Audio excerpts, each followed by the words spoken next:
Asatidatil kiram, bapak-bapak, ibu-ibu, hadirin jamaah jihad rahimakumullah. Alhamdulillah, pada pagi hari ini kita masih diberikan kesempatan dan kekuatan untuk terus meningkatkan kualitas iman, ilmu, juga amal soleh kita semua, di mana pada kesempatan kali ini saya akan mencoba bahas tentang yang sering Bapak Ibu dengar tentang harta, dan walaupun banyak yang telah membahas tentang pendidikan anak, tentang harta, sebab di dalam Al-Quran itu ternyata harta dengan anak beberapa kali disebutkan. Bahkan kalimat fitnah itu di dalam Al-Quran disebutkan kurang lebih sekitar 52 kali, yang terdiri di dalam 30 surat dan memiliki arti yang berbeda-beda. Bahkan ada yang menyebutkan para ulama sampai memiliki 15 makna fitnah.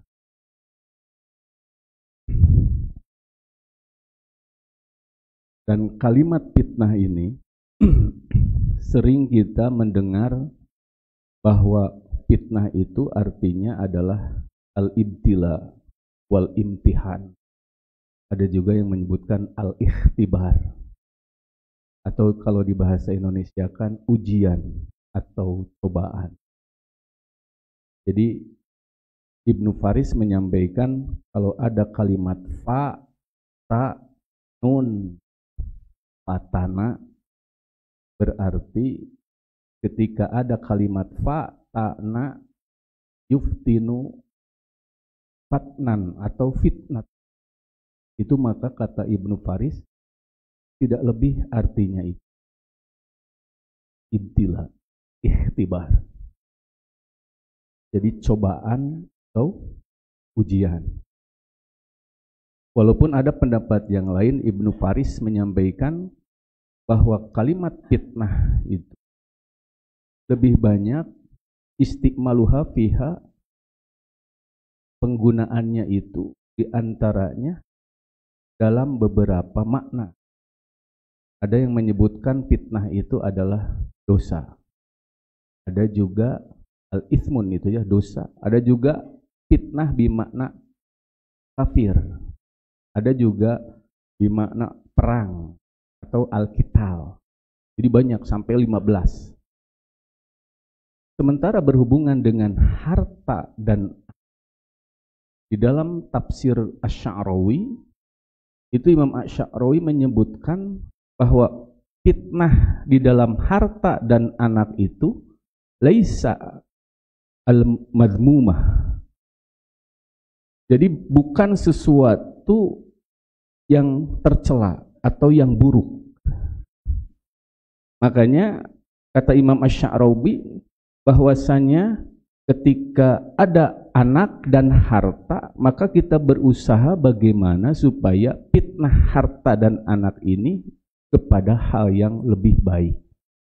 Menjadi buruk ketika kita tidak bisa dan tidak paham apa yang Allah berikan kepada kita mengenai harta dan anak. Makanya Rasulullah SAW di dalam hadis yang diriwayatkan oleh Imam Abu Dawud, bahkan Rasulullah sampai menyebutkan 3 kali. Rasulullah menyampaikan inna as-sa'id, sesungguhnya orang yang bahagia itu adalah liman junniba al-fitan, adalah orang yang bisa terhindar dari fitnah. Jadi Rasulullah menyebutkan sampai 3 kali, inna as-sa'id laman junniba al-fitan. Sesungguhnya orang yang bahagia itu adalah orang yang bisa terhindar dari fitnah. Dan di dalam Al-Quran, Allah juga menyampaikan bahwa fitnah itu ketika kita mengartikan sebuah ujian cobaan, sementara di dalam Al-Quran surat Al-Anbiya ketika Allah menyampaikan bahwasanya kullu nafsin dha'iqatul wa nabluwakum bisyarri wal khair. Dan aku akan menguji kalian itu dengan yang buruk dan yang baik, fitnatan, sebagai fitnah. Maka fitnah itu bisa menghadirkan sifat yang baik dan juga bisa menghadirkan sifat buruk. Fitnah bisa menjadi baik, menjadi khair, atau kalau dalam Al-Quran surat Al-A'raf kalau tidak salah, itu bil hasanah, yang baik. Sayyi'at wal bil hasanati was sayyi'ah, yang baik dan yang buruk. Ketika kita dibekali oleh Allah, diberikan atau dikaruniai harta dan anak, maka bagaimana supaya harta ini menjadi sifat yang baik bagi kita, bukan malah sebaliknya. Jadi bagaimana ketika kita mendapatkan harta dan anak ini justru menyebabkan kita semakin bertakwa dan beriman kepada Allah, bukan malah sebaliknya. Makanya saya mencoba menyampaikan atau membahas tentang fitnah harta dan anak ini. Setidaknya ini mengingatkan kepada kita, bagi mereka yang memiliki harta, anak, maka harus hati-hati. Walaupun kekayaan itu, Bapak Ibu, itu sebenarnya sesuatu yang diperbolehkan. Seperti sahabat Amr bin As, di dalam hadisnya pernah menyampaikan bahwa Rasulullah SAW mengutus sahabatnya kepadaku, agar aku datang kepadanya membawa perlengkapan perang dan pedang. Kata Amr bin As, ketika aku kemudian datang kepada Rasulullah SAW, ternyata Rasulullah sedang berwudu. Setelah beres kemudian melihat dan menatapku, dan kata Rasulullah, aku akan mengutusmu untuk ikut berperang dengan pasukan yang lain, dan mudah-mudahan engkau diberikan keselamatan, dan juga mudah-mudahan engkau mendapatkan ghanimah, dan mudah-mudahan engkau mendapatkan harta yang banyak dari yang baik. Harta yang baik tapi banyak, begitu. Maka As pada waktu itu menjawab, wahai Rasulullah, aku tidak masuk Islam itu karena harta, tapi justru aslamtu rogobatun lil Islam. Aku masuk Islam karena cinta terhadap agama Islam, bukan karena harta. Maka Rasulullah menyampaikan di ujung hadis tersebut bahwasanya nikmal, bahwa yang nikma malus solih, harta yang paling baik itu adalah lirrojulus solih, berada di orang yang soleh. Jadi berdasarkan hadis ini, tidak mengapa kita menjadi orang yang kaya, karena memang itu adalah fitnah, ujian. Kita ketika mendapatkan harta banyak, fitnahnya itu apakah kita bersyukur atau tidak. Ketika kemudian kita memiliki harta sedikit, bersabar atau tidak. Jadi dua-duanya adalah fitnah. Nah, sementara berhubungan dengan harta, al-mal, di dalam Al-Quran juga itu disebutkan kurang lebih kalimat mal, amwal itu sekitar 86 kali. Jadi lebih banyak daripada kalimat fitnah. Berapa kali tadi, Pak? Silap deui. 52. Alhamdulillah aya keneh nu ngupingkeun.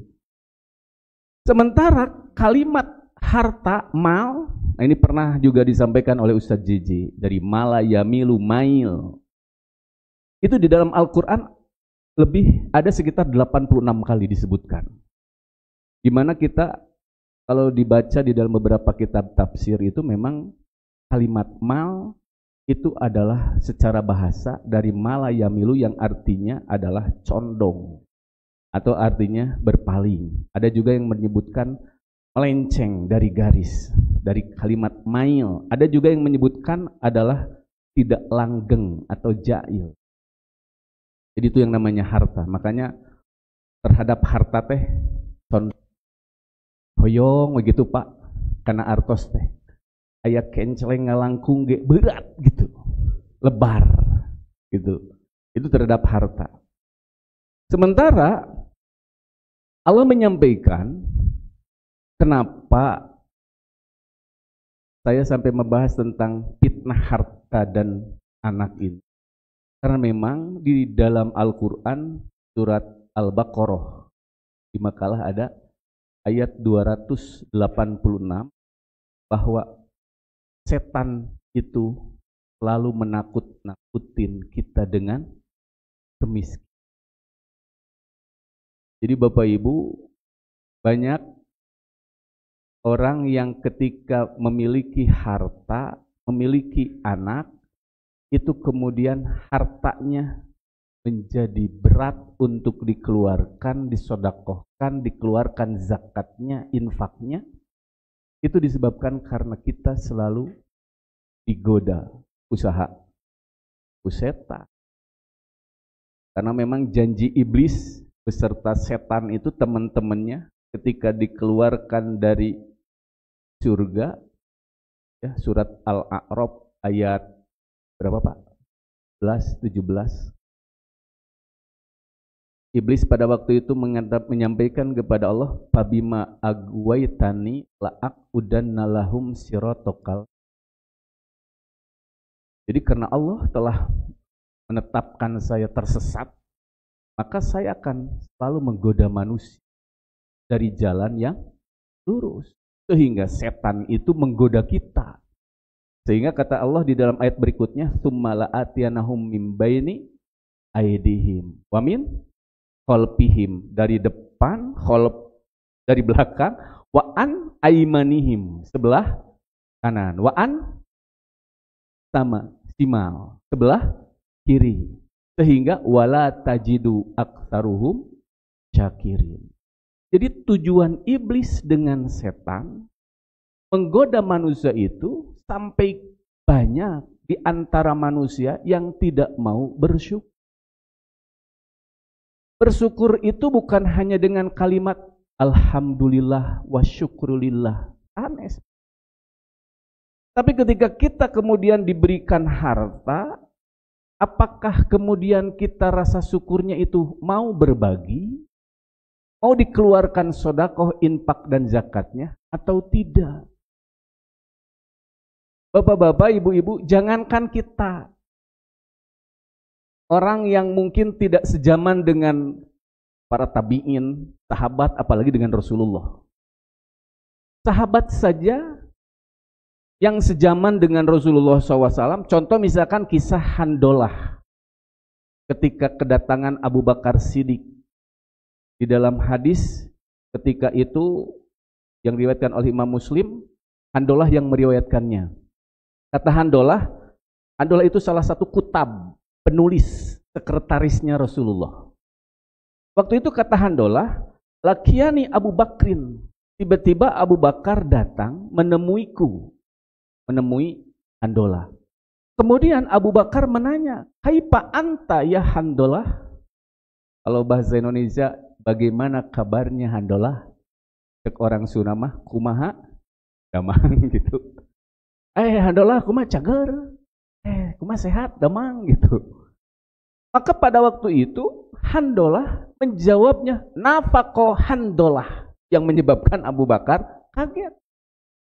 Telah munafik Handolah. Jadi nafaqo, munafik. Ya Handolah tegas munafik Abu Bakar. Maka pada waktu itu Abu Bakar kaget, subhanallah gitunya. Langsung kaget gitu. Ada apa Handolah? Kenapa engkau mengatakan seperti itu? Matakulu, apa yang telah engkau katakan? Karena Handolah itu sekretaris penulis wahyu. Tapi ketika ditanya oleh Abu Bakar menyebutkan nafaqah Handolah. Handolah sudah munafik. Maka akhirnya kemudian Handolah menyampaikan kepada Abu Bakar, takunu ingda Rasulillah sallallahu alaihi wasallam yudakkiruna bin nari wal jannah hatta kana ra'yul ain. Abu Bakar, ketika saya dekat dengan Rasulullah, sering terbayang surga dengan neraka, sehingga aku semangat beribadah.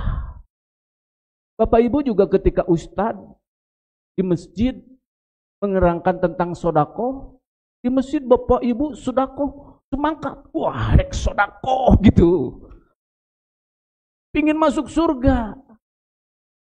Tapi kata Handolah, ketika kami kemudian kharajna min indi Rasulillah, ketika aku keluar dari Rasulullah sallallahu alaihi wasallam, kemudian kata Handolah, afasna al azwaj wal aulad wad dayiat, kemudian aku bergaul dengan istri, dengan anak gitunya di rumah dan pekerjaan.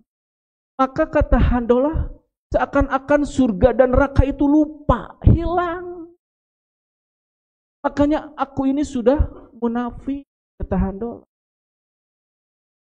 Maka kemudian Abu Bakar menyampaikan kepada Handolah, kalau begitu sama dengan saya.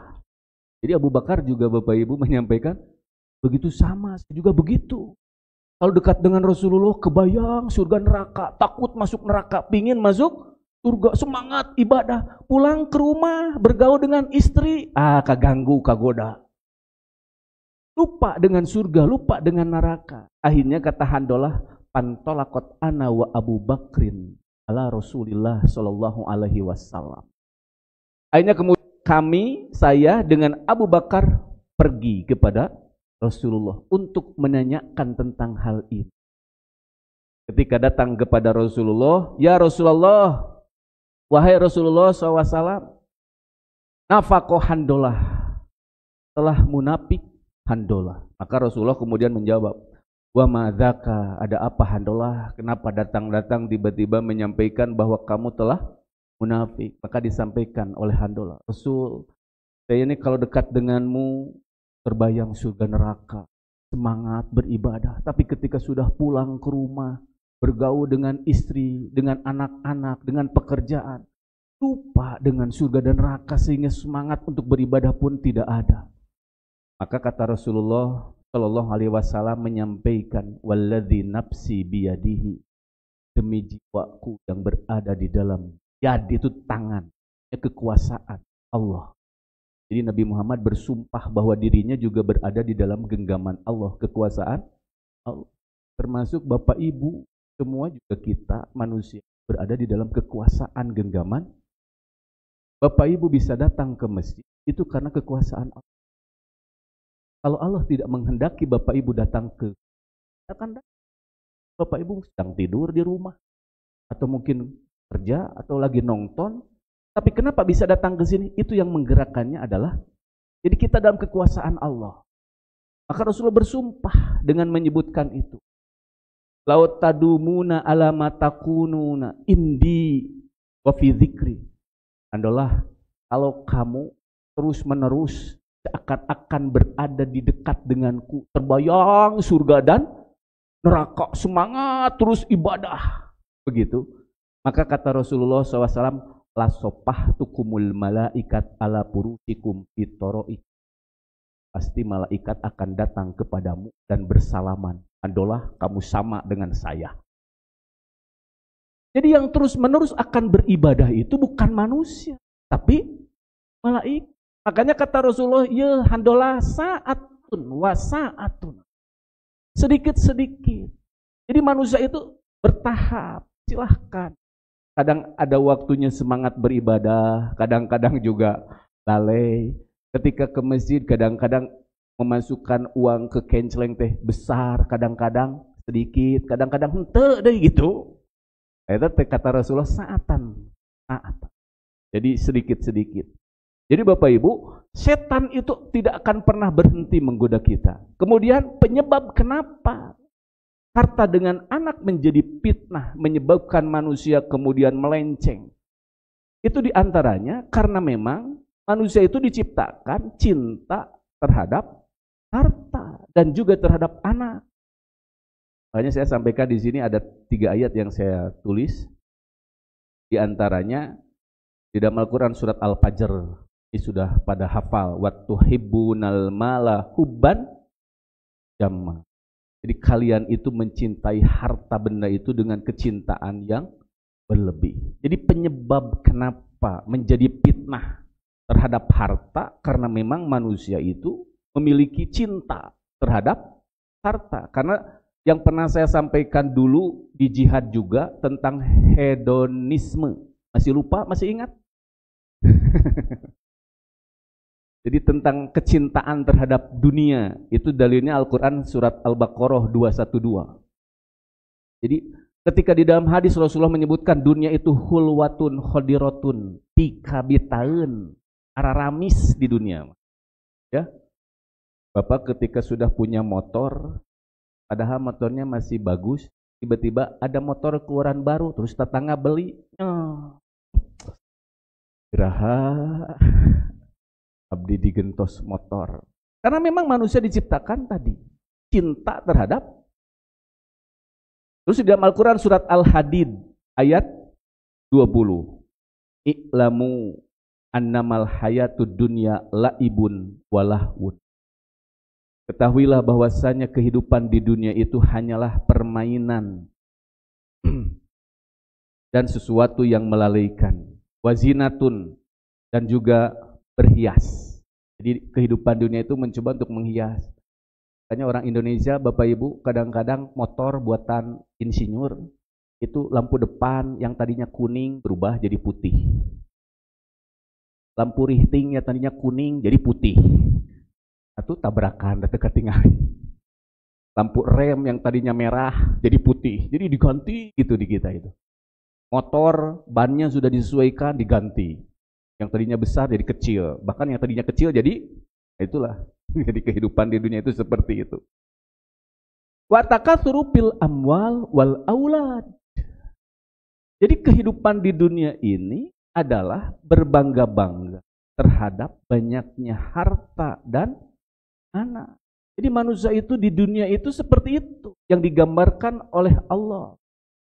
Maka wajar ketika kemudian Allah menyampaikan di dalam Al-Quran yang tadi surat Al-Anfal ayat 28. A'udzubillahi minasyaitonirrajim. Wa'lamu annama amwalukum wa auladukum fitnah. Bahkan ini hampir sama dengan yang ada di dalam Al-Quran surat At-Taghabun ayat 15. Kalau di dalam surat At-Taghabun ayat 15 itu langsung innama amwalukum wa auladukum fitnah. Surat At-Taghabun ayat 15. Kalau di dalam Al-Quran surat Al-Anfal, wa'lamu, ketahuilah annama amwalukum, sesungguhnya harta kamu, wa auladukum, dan anak-anak kamu itu adalah fitnah. Jadi di sini Bapak Ibu, kenapa harta dengan anak menjadi fitnah, ujian cobaan? Satu, karena memang digoda oleh setan terus menerus. Kemudian yang kedua, karena sifat manusia itu oleh Allah diberikan suka atau mencintai terhadap harta.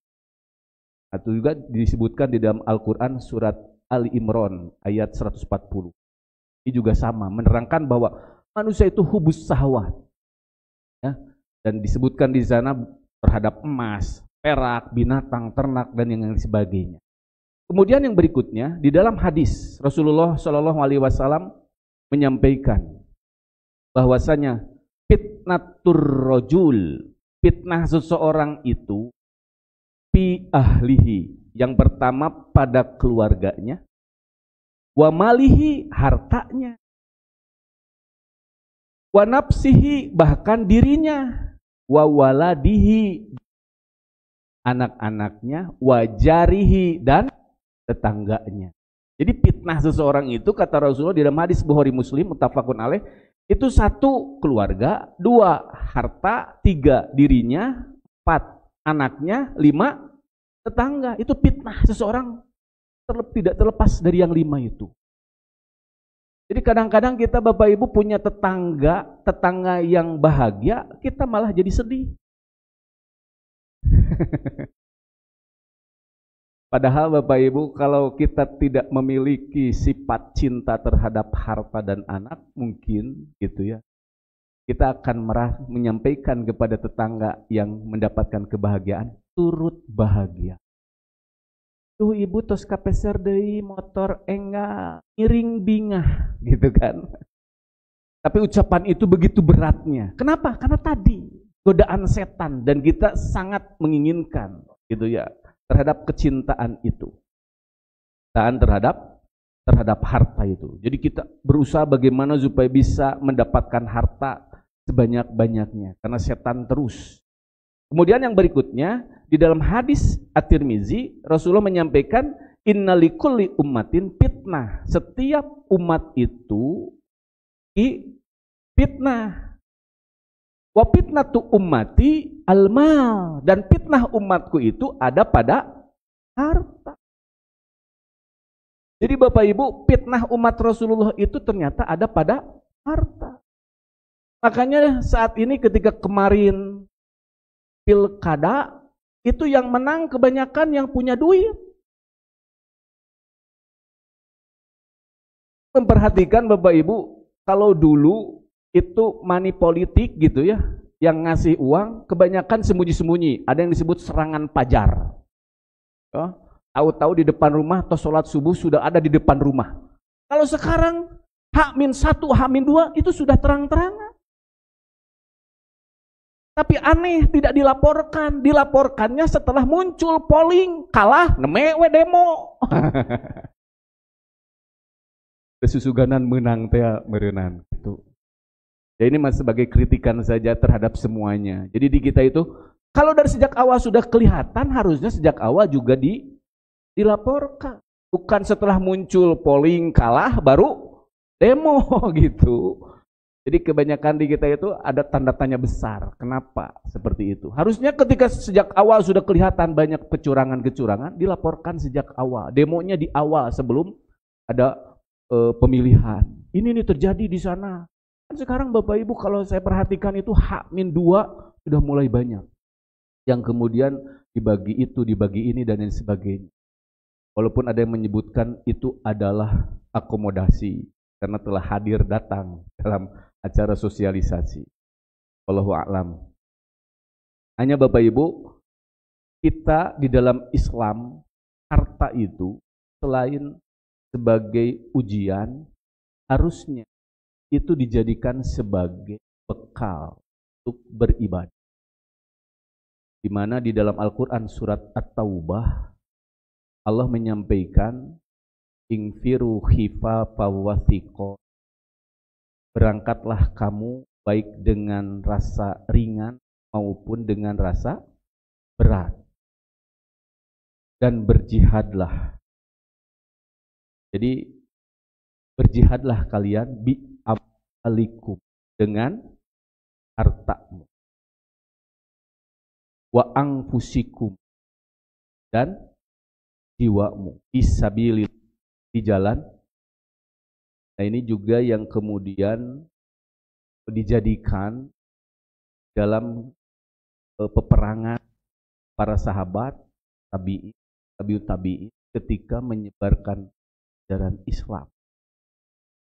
Bahkan saya pernah menyampaikan tentang kisah yang disampaikan oleh Imam Ibnu Jauzi dalam kitab Sifatus Sofwah tentang seorang motivator perang yang bernama Abu Qudamah. Masih lupa?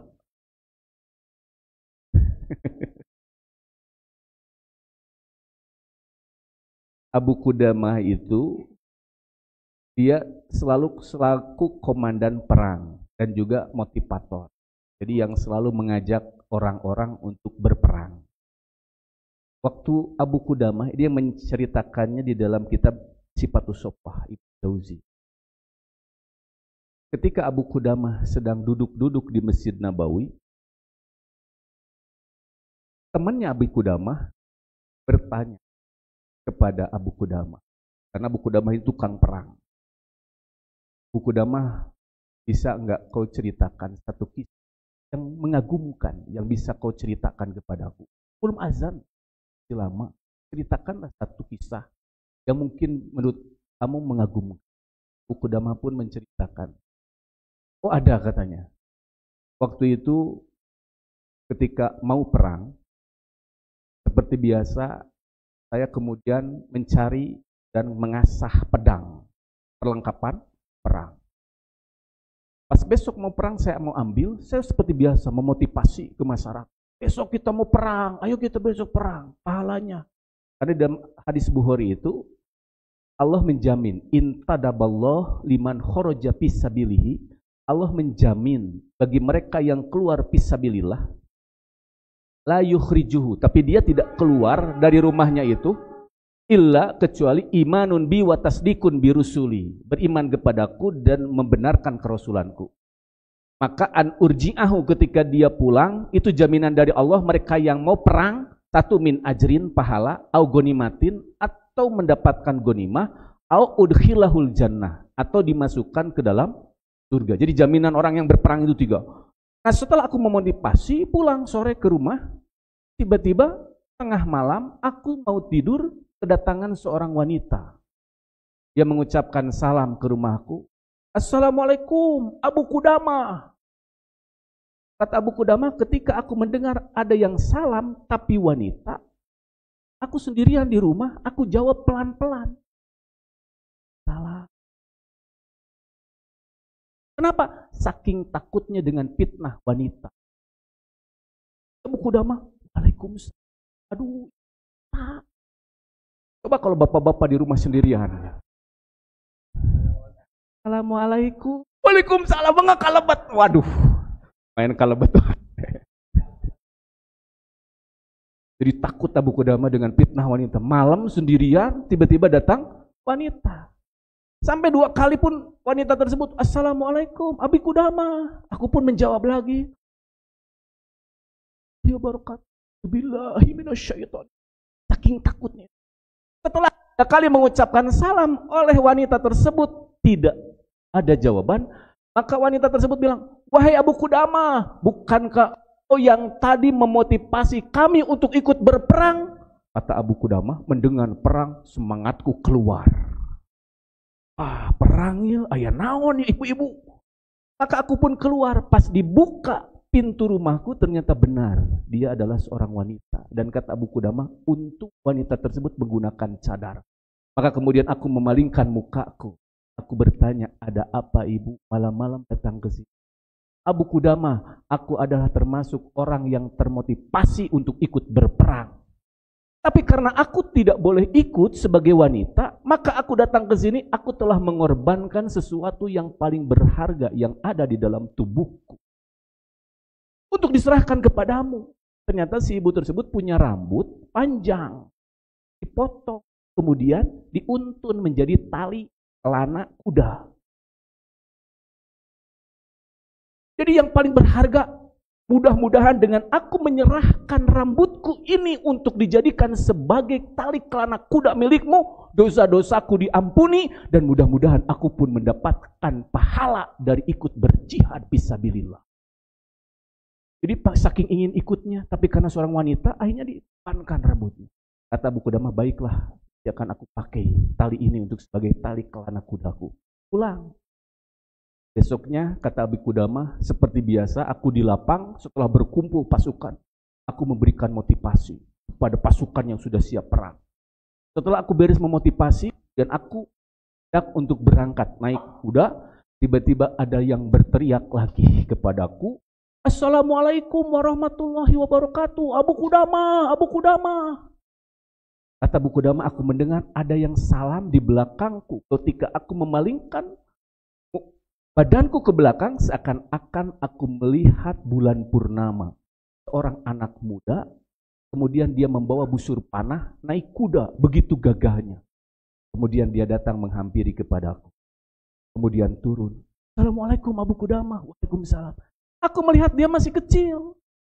Maka aku tanya, wahai, kamu mau kemana? Aku mau ikut berperang. Maka waktu itu kemudian aku bilang, kamu belum saatnya ikut berperang. Jihad kamu di rumah. Kamu masih punya ibu? Masih. Kalau begitu, bilang kepada ibu, kamu bahwa berjihad bagi seorang anak adalah berbakti kepada ibu. Wahai Abi Qudamah, justru saya kesini disuruh sama ibu saya untuk ikut berperang denganmu. Kata Abi Qudamah, tapi kamu masih kecil, belum saatnya. Sekarang kamu berbakti dulu. Wahai Abi Qudamah, bukankah ibu tadi malam telah datang ke rumahmu? Oh, kata Abi Qudamah, dari anaknya si ibu yang tadi malam. Anak dari si ibu tadi, ya sudah bilang sama ibu kamu. Wahai Abi Qudamah, bukankah Allah menyampaikan di dalam Al-Quran surat At-Taubah ini? Bacakan dalilnya. A'udzubillahi minasyaitonirrajim. Infiru khifafau wa thiqala. Berangkatlah kamu baik dalam keadaan ringan ataupun berat. Allah menyampaikan berangkat kalau ada perang. Kenapa engkau menyuruh pulang?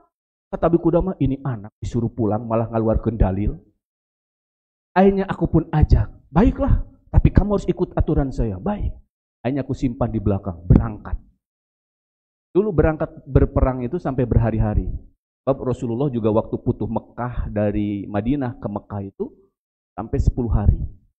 Karena membawa pasukan 10.000. Datang waktu sore, bikin tenda istirahat. Anak tersebut kata Abi Qudamah enggak istirahat. Dia ngasih makan pasukan. Dia membetulkan kuda, masih makan kuda, diberesin. Kemudian tempat duduk kuda itu diikat, dibereskan pokoknya semuanya. Sampai akhirnya besoknya berangkat lagi, begitu setiap malam. Singkat cerita kata Abi Qudamah, besoknya mau perang, sudah hampir sampai ke tempat tujuan medan perang, maka kami seperti biasa, istirahat. Membangun tenda, kemudian hanya pada waktu itu, biasanya si anak yang tadi melayani memberikan makan tidak datang-datang. Kata Abi Qudamah, Abi Qudamah kata pasukan, kemana anak yang biasa melayani kita? Kok belum ada? Akhirnya aku cari. Karena tiap kumpulan, di sana ada kumpulan, kelompok ini sedang masak, kelompok ini sedang makan gitu. Aku mencari anak tersebut. Tiba-tiba di pojok ada api membara, kemudian aku dekatin, ternyata si anak tersebut ada di pinggir pasakan tertidur. Kata Abi Qudamah, kasihan ini berhari-hari belum tidur, rupanya kecapean. Akhirnya aku meneruskan pasakan tersebut. Aku yang masak, kata Abi Qudamah. Ketika aku masak, aku memperhatikan anak tersebut. Tiba-tiba aku melihat anak tersebut yang sedang tidur, tiba-tiba tersenyum. Kata Abi Qudamah, sama saya perang belum pernah saya mendapatkan mimpi yang bagus seperti dia. Mimpi apa dia sampai tersenyum begitu, kata Abi Qudamah. Akhirnya setelah matang, kemudian aku mengambil makanan tersebut di wadahan. Tiba-tiba tanpa sengaja Abi Qudamah centongnya tersebut jatuh. Maka si anak tersebut terbangunkan. Melihat pas bangun Abi Qudamah sedang masak, dia langsung, Abi Qudamah, biar aku yang melayani pasukan. Kau duduk saja di sana. Kata Abi Qudamah, lanjutkan saja kamu tidur. Kamu sudah berhari-hari enggak tidur, istirahat. Besok kita mau perang. Enggak Abi Qudamah, biar saya yang melayani. Jadi Abu Qudamah pingin melayani, anak itu juga pingin melayani. Jadi pak kekeh. Kurang mah lain pak kekeh mung. Di rumah balatak banyak sampah. Mah sasapu bagian bapaun. Mamahon bapak tunjuk-tunjuk. Adanya beku bapak, beku mamah, bapak barbetu. Itu juga Abi Qudamah. Akhirnya kata Abi Qudamah, karena anak tersebut maksa ingin melayani, baiklah aku akan berikan ini kepada kamu untuk melayani para tentara pasukan. Ada syaratnya. Apa syaratnya? Saking ingin melayani, anak tersebut bertanya. Tadi saya melihat kamu sedang tidur, tiba-tiba tersenyum. Mimpi apa kamu? Oh, begitu? Baiklah, aku akan ceritakan. Abi Qudamah, tadi saya lagi masak, tiba-tiba saya ngantuk, gak kuat, akhirnya saya tertidur. Aku bermimpi bertemu dengan seorang wanita cantik sekali. Aku belum pernah melihat wanita cantik secantik yang ada di dalam mimpi tersebut. Sampai aku tidak kuat ingin menjamahinya, ingin menggaulinya. Sehingga kemudian aku pun mendekatinya. Ketika aku berniat untuk menjamahi, menggauli dia, mendekati dia, tiba-tiba dia mendorong saya. Belum saatnya, wahai suami.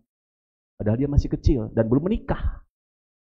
Tapi dalam mimpi tersebut, belum saatnya, wahai suamiku. Maka aku pun bertanya, kapan waktu aku bisa menggaulimu? Mungkin besok. Maka aku pun mendengar jawaban tersebut, mungkin besok. Aku tersenyum, karena besok aku mau menggauli wanita tersebut. Ketika aku tersenyum, tiba-tiba aku mendengar tong. Aku pun bangun. Begitu. Jadi centong akhirnya diberikanlah oleh Abu Qudamah, kemudian anak tersebut melayani pasukan kembali. Giliran besok berperang, aku belakang. Karena dia belum terbiasa berperang. Kamu diam belakang, kamu punya pengalaman. Kamu di belakang saya tinggal panah saja gitu, kata Abu Qudamah. Akhirnya ketika terjadi pertempuran, pas maju ke depan, tiba-tiba aku melihat ke belakang, truk. Yang tadinya anak tadi berada di belakang, aku tidak melihatnya. Kemana anak tersebut? Tidak ada. Pas aku melihat ke depan, anak tersebut sudah ada di depan. Tapi dia langsung memanah. Maka aku pun dekatin orang tersebut. Setelah aku mendekatinya, wahai anak, udah jangan terlalu depan. Kamu belum punya pengalaman. Kamu mundur. Ketika disuruh mundur, maka dia malah membacakan Al-Quran surat Al-Anfal ayat 15. Wahai Abu Qudamah, bukankah Allah telah menyampaikan, idza laqitumul ladzina kafaru raffa fala tuwalluhum, janganlah kamu mundur. Kenapa engkau malah menyuruh mundur? Waduh. Jadi disuruh mundur, kata Abu Qudamah, kamu belum punya pengalaman. Mundur. Setelah kamu bacakan Al-Quran surat Al-Anfal. Allah sudah menyampaikan di Al-Anfal, jika kamu sudah berhadapan dengan orang kafir, janganlah kamu mundur. Kenapa kamu malah menyuruh mundur? Allah sudah nyuruh maju gitu kan. Akhirnya aku biarkan, terjadilah pertempuran, kata Abu Qudamah, dan alhamdulillah dapatkan kemenangan. Setelah menang, yang ada di dalam pikiran saya, anak yang tadi akan kepada pasukan, kamu melihat anak yang tadi? Enggak. Tidak ada satupun yang melihat. Wah. Kemudian aku cari di tempat medan perang tersebut karena banyak yang meninggal. Akhirnya tiba-tiba ada pasukan tentara dari kelompok Abu Qudamah yang memanggil, Abu Qudamah, sini katanya. Kemudian aku mendekatinya. Ada apa? Ada yang memanggilmu tapi suaranya pelan. Pas dilihat ternyata anak tersebut sudah penuh dengan luka. Dia kemudian bilang, Abu Qudamah, pelan-pelan suara sudah mau habis. Dan aku duduk dan mengangkat kepalanya. Ada apa wahai Abu Qudamah? Masih ingatkah dengan apa yang aku ceritakan tadi malam? Naon Pak? Mimpi. Iya, memangnya kenapa? Wanita yang ada dalam mimpiku tersebut yang berada di sampingku dan dia menunggu. Allahu Akbar. Akhirnya kemudian yang ada dalam pikiran Abu Qudamah, bagaimana sampaikan ini kepada ibunya bahwa anak telah mati syahid. Akhirnya aku berpikir, kita dikubur. Sebelum dikubur bajunya, kalau nanti ibunya bertanya bahwa anak bukti bajunya. Maka kemudian aku pun pulang. Pas pulang ke kampung halamannya, Bapak Ibu, keluarga dari pasukan perang itu kan sudah berada di depan rumahnya menyambut suaminya, kakaknya, begitu. Abu Qudamah sebelum pulang mencari di mana rumahnya anak tersebut karena dia belum tahu di mana rumah. Di mana rumah si ibu yang memberikan tali kelana? Di mana? Dicari-cari. Tiba-tiba Abu Qudamah melihat ada anak kecil perempuan. Setiap ada tentara dia nanya, kakakku. Dan tentara menjawab, nggak tahu. Di mana abangku? Kamu lihat abangku? Kakakku mana? Kakakku mana? Kata Abu Qudamah, dipikir mungkin ini adiknya. Maka Abu Qudamah menanyakan, apakah kamu mencari kakakmu begini? Iya. Di mana rumahmu? Di sana, antarkan aku ke ibumu. Pas sampai di depan rumahnya, Qudamah mengucap, salam. Maka ibunya kemudian menjawab dari rumahnya, Waalaikumsalam. Siapa di rumah? Siapa di luar? Aku Abu Qudamah. Mendengar jawaban Abu Qudamah, ibunya tahu berarti perang sudah selesai. Ada apa Abu Qudamah engkau datang ke sini? Apakah engkau datang ke sini membawa kabar gembira atau membawa kabar buruk?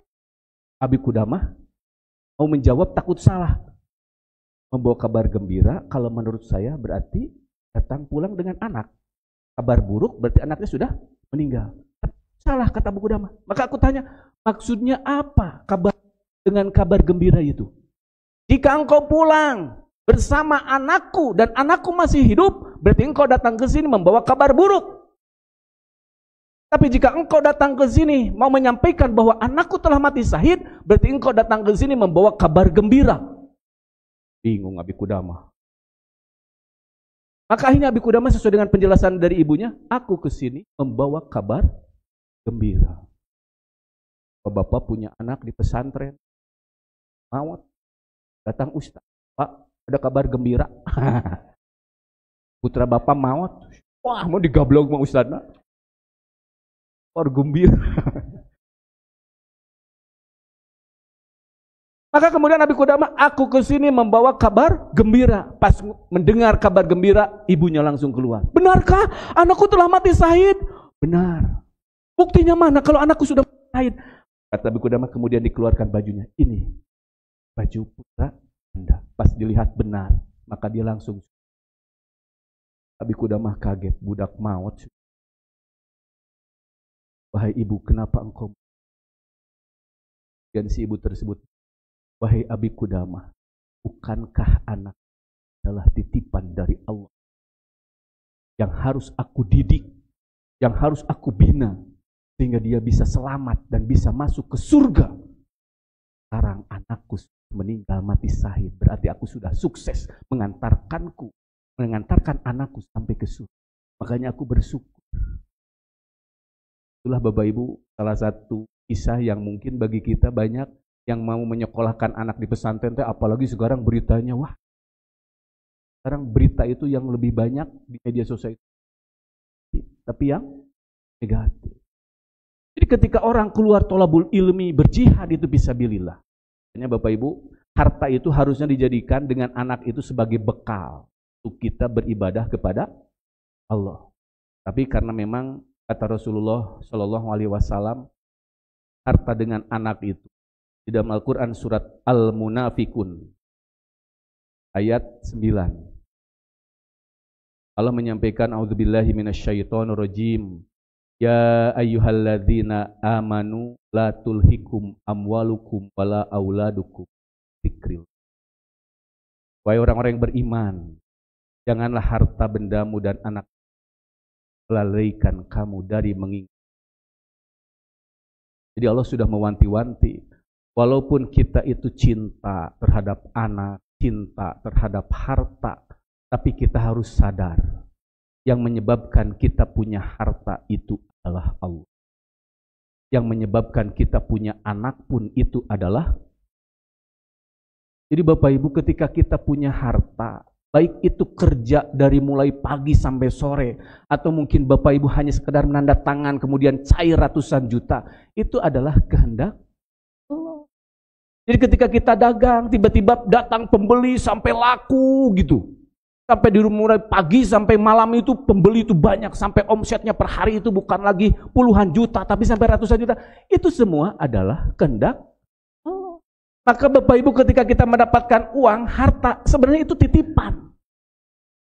Jadi Bapak Ibu, banyak umat Islam saat ini yang meyakini bahwa harta itu dengan anak itu titipan Allah. Yakin tuh Pak?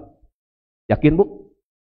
Tapi ketika ada yang sedang membangun masjid, begitu beratnya kita ingin mengembalikan uang kepada pemiliknya. Bapak Ibu, tentang harta kita itu seperti tukang parkir. Di luar tukang parkir. Penjagaan mobil, motor, banyak, bagus-bagus. Hanya dititipan tukang parkir mah. Bapak Ibu juga sama, dititipan oleh Allah itu harta. Punya mobil apa saja, BMW, Mercy, Pajero, itu titipan. Yakin tuh Pak, titipan? Yakin. Tapi aneh, ketika kemudian tiba-tiba hilang. Ada yang mencuri, itu ngambekna, mengeluhna, luar biasa. Kadang Bapak Ibu tinggal tukang parkir, kayak pas beres bubaran, bicara anak motor kudu gaduhna, tukang parkir ngambek tuh. Tuh, da lain nu manehna. Kan kasih ukur ketitipan. Tapi kebanyakan manusia ketika dititipin uang oleh Allah, truk begitu banyak. Luar biasa. Padahal yang menyebabkan harta ada pada diri kita itu adalah kehendak. Dan harta itu bukan milik kita. Begitu. Makanya kalau ada orang kaya sombong, Bapak Ibu bilang, Pak, titipan teteh.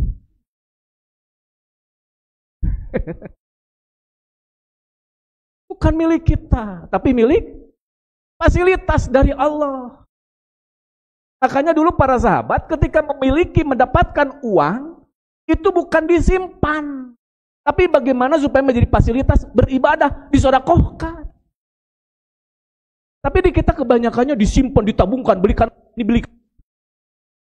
Tujuannya apa? Investasi, supaya anak saya nanti tenang. Dari budak dagingan hiji, dua, dari investasi sampai miliaran. Memangnya yang ngatur rizki bagi anak-anak kita itu siapa? Allah. Begitu. Jadi di sini menunjukkan Bapak Ibu, ketika kita kemudian mendapatkan harta, memiliki anak, itu adalah agar kita selalu mengingat kepada dapat uang sekian, alhamdulillah tanggal hiji, aduh aya WA, ping. Dah masuk ke rekening gaji saya sekian. Alhamdulillah, kehendak Allah, ini titipan dari amanat. Cing dipakai naon gitu. Jadi jangan sampai kemudian kita salah. Rasulullah SAW mewanti-wanti di dalam hadis yang diriwayatkan oleh Imam Ibnu Majah. Waktu itu Ja'a al-Hasan wal Husain yas'ayani ila Nabi SAW. Hasan dan Husain berusaha mencoba untuk menemui Rasulullah SAW. Pada waktu itu kemudian Rasulullah SAW memeluknya. Padommahuma. Karena mungkin yang namanya kakek itu melihat cucu, sayangnya katanya luar biasa. Tahu sah? Tak taruh kena di aki, kado incu. Katanya seorang kakek nenek itu lebih sayang terhadap cucu daripada kepada sama anak. Salah ke wani nenggel, nyarekan. Tapi kalau sama cucu mah cenah teu pernah. Bahkan dicarekan ku inung bapana, akina nu ngalawan teh. Akina mainnya angin bisa. Ternyata Rasulullah juga begitu. Pas melihat Hasan Husain langsung dipeluk, truk ditangkap. Tapi Rasulullah ketika memeluk Hasan dan Husain, qala. Kemudian Rasulullah bersabda, innal walad mabkhalatun majbanatun. Sesungguhnya anaklah yang menyebabkan orang tuanya jadi kikir, koret, kopet, sedit, keker, merepet, jahe, meregehese. Dan menyebabkan orang tua menjadi khawatir. Jadi fitnah itu di sana. Jadi kita banyak Bapak Ibu ketika belum punya harta, ketika kita belum punya anak, sedekah teh meningkat baradag. Makanya Bapak Ibu saya pernah membuat status, orang miskin itu kadang-kadang sedekahnya lebih besar daripada orang kaya. Kan? Sebagaimana disampaikan di dalam hadis waktu itu saya menyampaikan tentang kisah sahabat waktu sedekah perang Tabuk. Si hilap masih emot. Contoh Bapak Ibu, ketika kita miskin, contoh anak-anak, dikasih sama bapaknya, orang tuanya 10.000 bekal. Pergi ke SD, temannya tidak bawa bekal. Jangan yuk. Saya punya 10.000 nih, buat kamu 5.000. Dirinya 5.000, temannya 5.000. 10.000 dikasih 5.000, berarti 50%. Pak, Bu, pernah kita melakukan seperti itu? Pernah kita? Sering. Waktu kecil itu ngasih. Nah, hal biasa, miskin. Lagi sedikit hartanya. Tapi ketika kemudian anak tersebut tumbuh, nikah, kerja, punya uang 100 juta, dayak dikeluarkan 50%. Jangankan 10%-nya, 1%-nya saja berat. 1 juta berat. Jadi di sini menunjukkan orang miskin kadang-kadang sedekahnya lebih besar daripada orang kaya. Jadi di sini menunjukkan Bapak Ibu jangan jangan kemudian merasa bahwa ketika kita sedekah besar, pahala kita besar.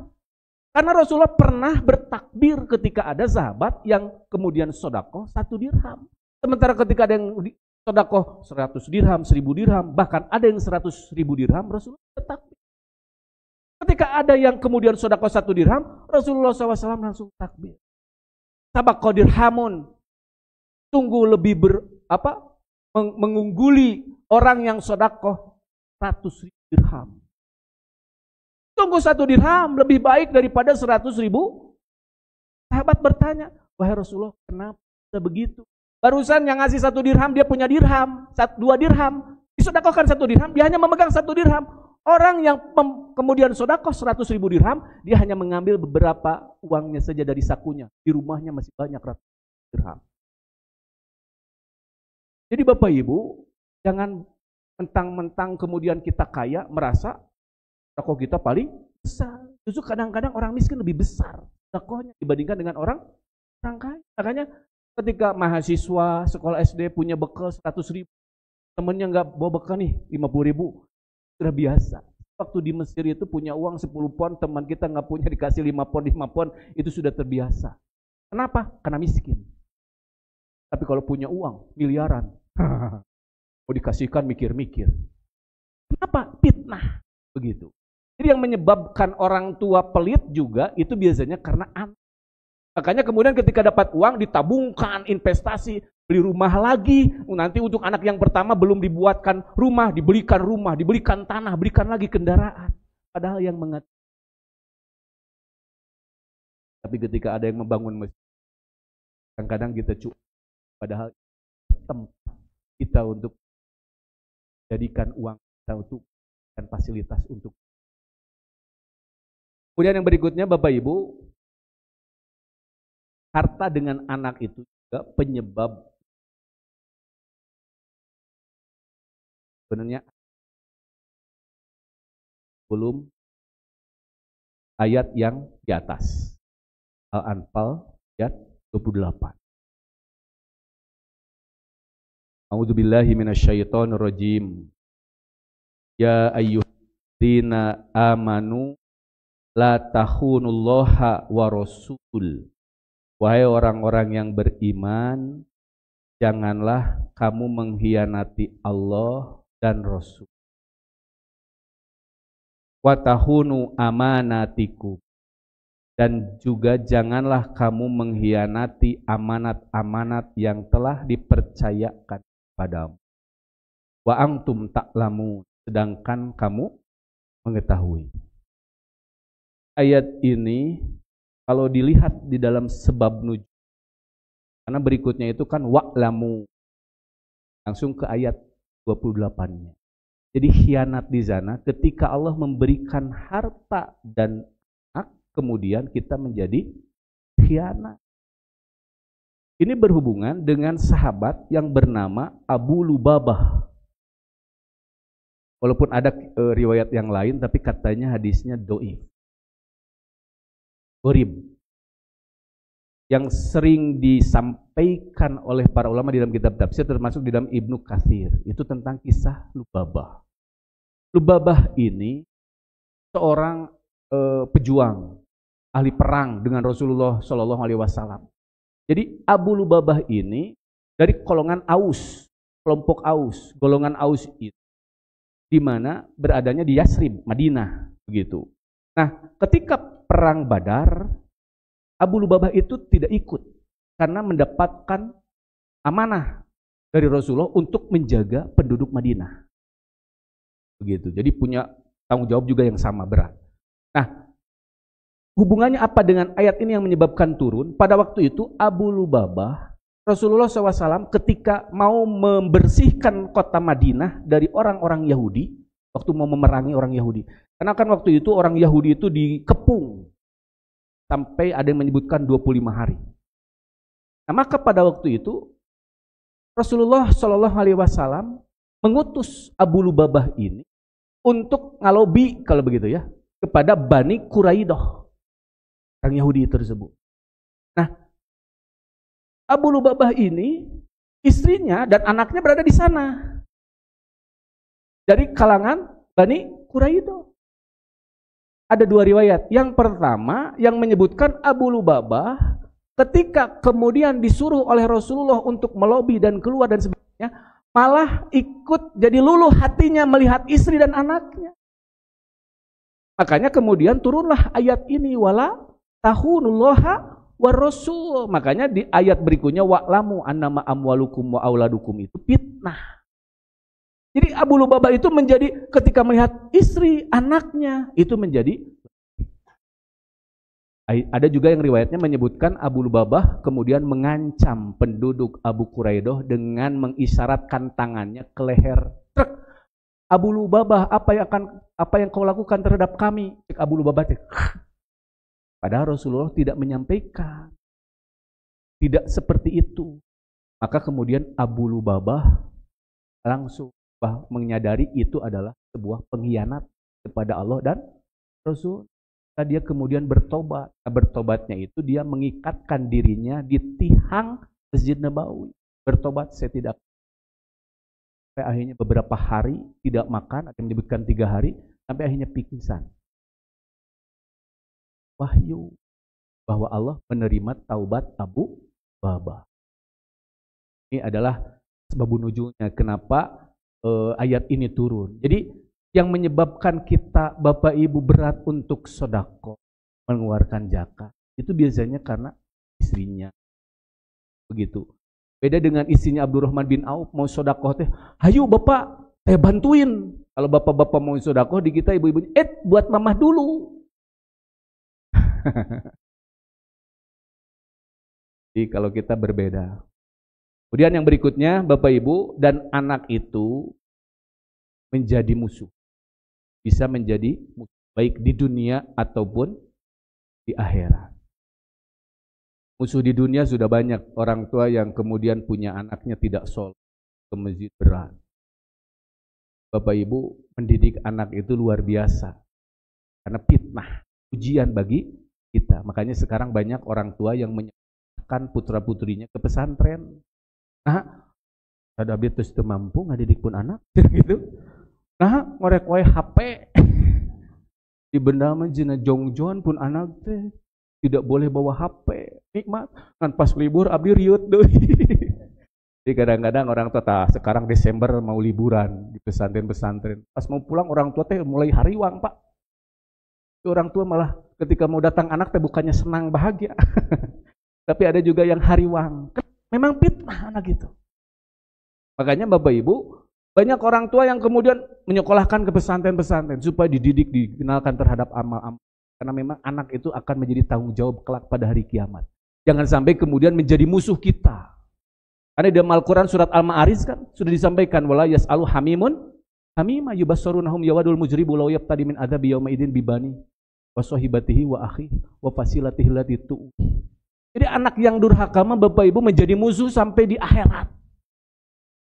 Ya Allah, jangan aku yang dimasukkan ke dalam neraka. Nih bapak saya, ini mama saya, yang pernah mengasuh saya nih, guru abdi bisi kirang kena ayat tasi aki sini nih.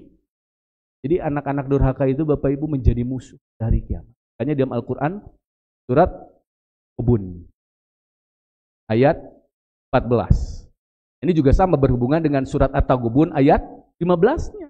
Yang tadi hampir sama dengan surat Al-Anfal ayat 28. Bahwa harta dan anak itu adalah fitnah. Begitu. Nah Bapak Ibu, Allah menyampaikan, A'udzubillahi minasyaitonirrajim. Ya ayyuhalladzina amanu inna min azwajikum wa auladikum aduwwun. Hai orang-orang yang beriman, sesungguhnya di antara istri-istri kamu dan anak-anak kamu akan ada yang menjadi musuh bagimu. Fahdharuhum, maka berhati-hatilah. Wa in ta'fu, tapi jika kamu memaafkannya. Wa taspahu, dan tidak memarahinya. Wa tagfiru, dan mengampuninya. Fa innallaha ghafurur rahim. Sesungguhnya Allah itu Maha Pengampun dan Maha Penyayang. Ini di dalam kitab tafsir Bapak Ibu. Dulu ketika mau hijrah, Ibnu Abbas yang menyampaikan di dalam tafsir, turun ayat ini, waktu itu penduduk Mekah yang kemudian masuk Islam dan dapat penyiksaan, kan disuruh hijrah oleh Rasulullah. Yang pertama ke Habsah, yang kedua ke Madinah. Ketika sahabat-sahabat mau hijrah ke Madinah, ada yang kemudian tidak jadi hijrah karena istri dan anaknya menangis. Bapak jangan tinggalkan kami. Terus kami dengan siapa? Siapa yang akan memberi makan kepada kami? Yang menyebabkan kemudian bapak-bapaknya menangis. Maka turunlah ayat ini. Walaupun ada sebagian sahabat kemudian sampai ke Madinah. Nah Bapak Ibu, surat At-Taghabun itu semuanya diturunkan di Mekah. Kecuali ayat ini, satu ayat di Madinah. Kenapa? Karena waktu itu ada orang Mekah yang sudah hijrah ke Madinah, akhirnya dia ingin memarahi istri dan anak-anaknya yang telah melarang dirinya dulu untuk berhijrah ke Madinah. Makanya kata Allah, wa in ta'fu wa tasfahu wa taghfiru. Di sini menunjukkan kalau kamu memaafinya, kemudian tidak memarahi dan mengampuninya, sesungguhnya Allah itu Maha Pengampun. Jadi lebih baik dimaafkan, diampuni. Walaupun Bapak Ibu, ayat ini juga berhubungan dengan kisah Auf bin Malik yang memiliki istri dan anak, dan setiap kali Auf bermaksud pergi berperang. Nah, jadi ada riwayat yang lain, sebab nuzul ayat ini adalah berkenaan dengan sahabat Auf bin Malik ketika mau perang, bukan mau hijrah. Setiap Auf bin Malik mau berperang, maka istri dan anaknya yang menangis. Bapak jangan pergi, nanti Bapak mati. Kalau Bapak mati, kami bersama siapa? Turun. Jadi bahwasanya yang menyebabkan musuh-musuh kita itu adalah diantaranya istri dan kita. Makanya Bapak Ibu, ketika kemudian kita memiliki harta, memiliki anak, itu sebagai fitnah karena memang banyak orang tua yang terjebak dengan godaan-godaan dari harta dan juga dari anaknya, apalagi dengan istrinya. Kemudian yang berikutnya, tentu saja di dalam Al-Quran, surat At-Taubah ayat 85, bahwa Allah sudah menyampaikan ketika kita memiliki harta, ketika kita memiliki anak, maka sebenarnya itu adalah sebuah azab atau siksa dari, sudah dinyatakan di dalam Al-Quran surat At-Taubah ayat 85, Allah menyampaikan, a'udzubillahi minasyaitonirrajim, wala tu'jibka amwaluhum wa auladuhum, dan janganlah kalian kagum, narik hati dengan hartamu dan anak-anakmu. Kenapa? Innama yuridullah ayyu'adzibahum. Karena sesungguhnya Allah menghendaki, ingin mengazab, menyiksa mereka. Jadi Bapak Ibu, ketika kita punya harta dan Allah itu bisa biha fid dunya. Banyak orang ketika memiliki anak, banyak yang kemudian malah jadi siksa. Hidup di dunia ini menjadi susah tidur, gak enak kan, gara-gara memiliki anak yang tidak. Dan banyak juga orang yang kemudian dia menjadi tidak bahagia karena ternyata banyak hartanya, ketika harta tersebut tidak dipakai Allah. Makanya kenapa Rasulullah Shallallahu Alaihi Wasallam menyampaikan di dalam hadis, inna rijalan yatakhawwadun imalillahi bighairil haq. Sesungguhnya orang yang menggunakan harta Allah dengan cara yang tidak benar, falahumun nar yaumal qiyamah. Dan mereka akan dimasukkan ke dalam neraka pada hari kiamat. Maka oleh sebab itu Bapak Ibu, wajar ketika saat ini orang-orang yang kaya punya harta banyak, lobak-libuk, loba-lobak, teka-lebok gitu ya. Justru dirinya itu sepertinya untuk mendapatkan kebahagiaan itu syaratnya harus punya rumah besar, rumah bertingkat, mobil bagus, motor besar. Kalau syaratnya bahagia itu harus memiliki harta banyak, eleh kena kuno miskin, nu miskin mah bisa ngopi bareng jeung babaturan geus barungah. Kadang-kadang orang kaya lebih banyak yang bodoh daripada nu miskin. Nah, bahagia itu mudah. Makanya Bapak Ibu di sini menunjukkan ketika tadi Rasulullah Shallallahu Alaihi Wasallam menyampaikan bahwasanya la baksa tenanaon Bapak bilgina limanit tako, tenanaon tidak mengapa kita kaya kalau kita bertakwa. Tapi kata Rasulullah, wasihah limanit taqo itu khairun minal gina. Orang yang sehat dan bertakwa, kata Rasul, lebih baik daripada orang yang kaya. Wat thayyibun nafsi minan ni'am, dan kebahagiaan itu adalah salah satu bentuk kenikmatan. Jadi Bapak Ibu, nu pinter teh, nu bahagia ngan saukur ngopi jeung babaturan, renang, atau kudu boga mobil. Maka ada orang yang bahagia itu ketika mendapatkan mobil bagus baru bahagia. Kan nu gitu nu bodoh mah. Bahagia mah sederhana. Makanya di sini menunjukkan ketika sehat jasmani saja itu adalah sebuah kenikmatan, maka jangan sampai lupa bahwa nikmat dari Allah itu bukan hanya harta, karena harta itu adalah fitnah. Makanya banyak orang yang kemudian memiliki harta, Bapak Ibu, itu kadang-kadang diuji oleh Allahnya lebih banyak ketimbang orang yang miskin. Makanya Bapak Ibu, ketika bahkan saya sering beberapa kali Bapak Ibu ada jemaah, Ustadz, apa yang disampaikan oleh Ustadz itu benar dan saya sudah mengamalkannya. Kenapa? Banyak di antara kita yang hartanya banyak, oleh Allah diberikan musibah, sakit. Penyakit itu, penyakit ini, jantung, kanker, dan sebagainya. Kan ini sudah banyak Pak, hasil-hasil penelitian. Makanya Bapak Ibu saya sampaikan, kalau Bapak Ibu punya penyakit dan hartanya banyak, sekali-kali duit teh, uang itu jangan diberikan terus ke dokter. Sok sodakohkeun. Begitu. Dan itu sudah banyak dibuktikan. Bahkan jemaah saya sudah datang ke saya, Ustaz, saya kalau sakit ini saya sodakohkan aja yang banyak, sodakoh dan sembuh tanpa ke dokter. Kenapa? Karena yang menyehatkan, menyembuhkan kita bukan dokter, tapi siapa? Makanya di Mesir pernah ada seorang pengusaha yang kemudian ketika dia berusaha bagaimana supaya kemudian 9 orang tersebut yang ke-10-nya adalah Allah. Kita berinvestasi, kita bagi 10, yang 10%-nya untuk Allah disodakohkan. Yang akhirnya kemudian berkembang, 20% untuk Allah disodakohkan. Sampai akhirnya 50%. Akhirnya kemudian semuanya, kita semua bersembilan adalah sebagai karyawannya Allah. Dapat keuntungan, kita hanya mendapatkan digaji oleh Allah, sisanya disodakohkan. Ketika meninggal, orang tersebut yang menyodakohkannya bukan ribuan, mungkin jutaan.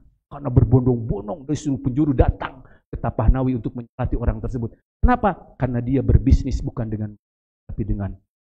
Maka orang ketika kemudian tidak ingin menjadikan harta dan anaknya fitnah, maka tiada lain cara mencari ilmu. Ketika kita sudah paham, maka minimal kalau sudah paham itu tahu bahwa harta dengan anak titipan dari Allah, maka kita harus jadikan fasilitas itu untuk beribadah kepada Allah.